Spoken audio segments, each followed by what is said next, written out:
Mwanirize Katikkiro.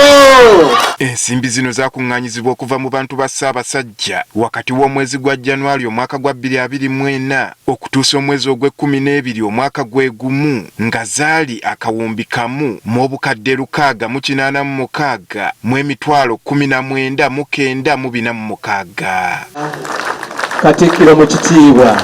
Ensimbi zino zasaasaanyizibwa ku bintu eby'enjawulo ng'ebimu ku byo mulimu okukubisa satifikeeti nga kuno kwatwala ensimbi obukadde 265 mu emitwalo 95,720. Ensiisira z'ebyobulamu ze zaakwata ekyokubiri nga zino zaamalawo obukadde 193 mu emitwalo 38,949.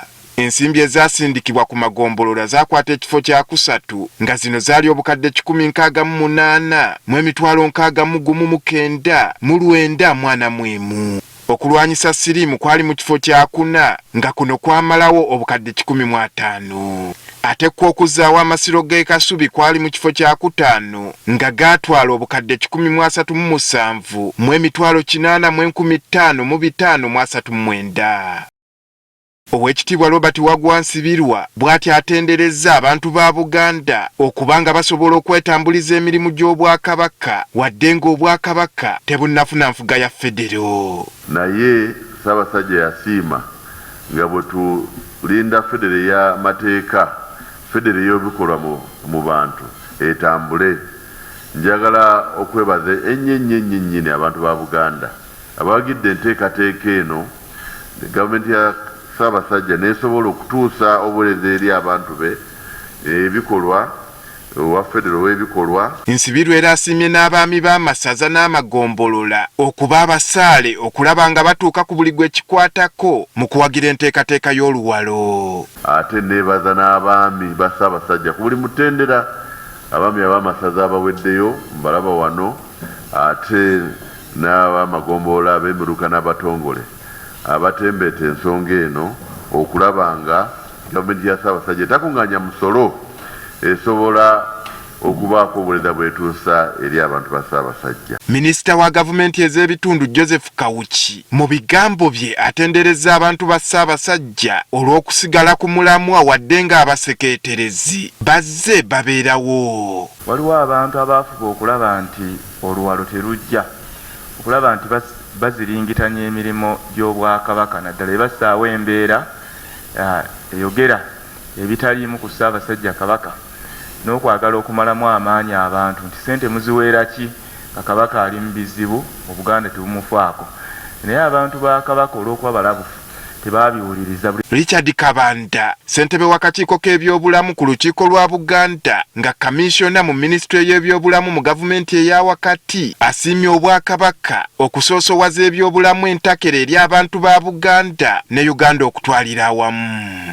Bw'otunuulira enteekateeka y'Obwakabaka yegwa mu ssiga eryo ery'ebitongole ebiteekamu ssente mu byobulamu naye ng'ate tebigenda kujja mu magoba. Tukwebaza ssebo olw'okusoosowaza okuteeka ssente mu malwaliro. Amalwaliro gana 3 ageyongedde ku malwaliro 2 eriri e Bukalasa mu Bulemeezi ate n'eriri wano okumpi Ensangi mu Busiro. Ono wabula asabye Obwakabaka ku mulundi guno nga bwe bateeka essira ku bulwadde bwa mukenenya n'obulwadde obulala gamba ng'omusujja gw'ensiri n'obubenje nabyo bitunulwemu. Malaria yasinga okutta abantu kyenkana buli lunaku tufiirwa abantu 14. Ate era n'abantu baffe bangi bafa nnyo olwa accidents. Abantu abasinga okuvuga boda wano ddala mu Kampala Metropolitan baana baffe Baganda be basinga. Ate accidents zitta n'okusinga zino endwadde zino endala enkambwe ezitera okwogerwako. So twongera okusaba Obwakabaka okuteeka ennyo amaanyi mu nsonga ezo. Baabakiikiridde abaami ab'amasaza n'amagombolola basiimye omutemu ogubaddizibwa okuddukanya emirimu gya Ssaabasajja mu bitundu byabwe. Ffenno nga ab'amasaza tufuna ebitundu 3 ku buli 100 ebikka wansi. Ebitundu ebyo 3 ku buli 100 bwe tugenze tunoonyereza kye zikoze mu masaza gaffe, zikoze ebintu bingi kubanga mu masaza eyo tubaako ebintu bye tukola okugeza ng'okulongoosa embuga zaffe ate n'okusasula emisaala. Nti gavumenti ya Ssaabasajja engeri gye tukuŋŋaanya misolo kati tumanya nti obuvunaanyizibwa, naye ebyo tuba tubyesigamya oba otukola bulungi nti tutwala ensonga abantu ne tuukira ddala wansi okubategeeza nti obuvunaanyizibwa bw'abantu ba Ssaabasajja bayimirizaawo Obwakabaka. Ensimbi ezaakuŋŋaanyizibwa omwaka gwa 2024 zeeyongera obungi n'ebitundu 8 bw'ogeraageranya n'omwaka ogwa 2023. Andrew Kaggwa, Agafeeyo, Spark TV.